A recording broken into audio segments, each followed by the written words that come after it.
This was a common sight in the oil fields of Texas a half century ago, oil workers sucking every possible drop out of the earth. Then the oil companies moved on. Now they've come back to this remote cow pasture in central Texas.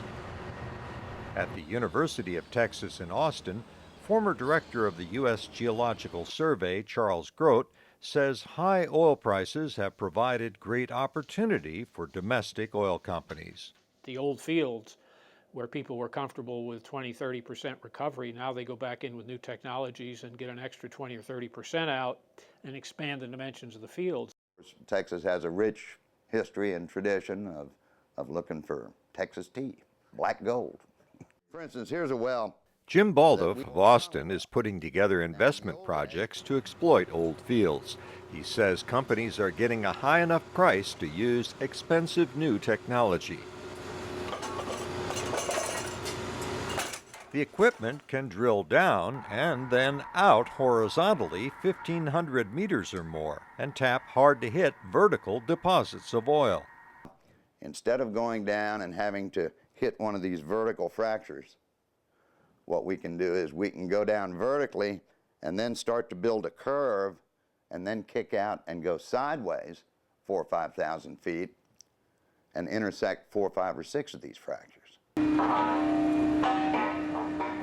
The United States produces more than 8 million barrels of oil a day from its domestic wells, but the country uses more than 20 million barrels a day, importing oil from other countries to breach the gap. In spite of decades-long efforts to develop alternative energies, Charles Grote says the demand for oil and natural gas will grow for many decades to come. We still have to find more oil and gas, transport it and market it, despite all the good things that might happen with alternatives and with conservation.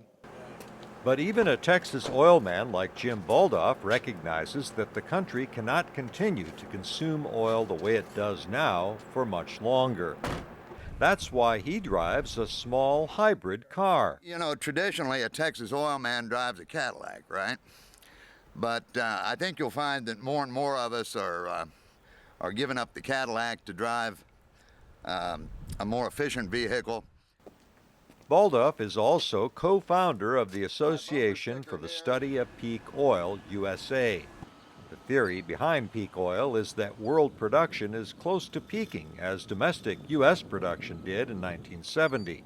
If that's true, the intersection between rising worldwide demand and a decline in world production could drive prices much higher in the years ahead, giving drillers even more incentive to go after every last drop of oil they can find in old fields as well as new ones. Flakus, VOA News, Austin, Texas.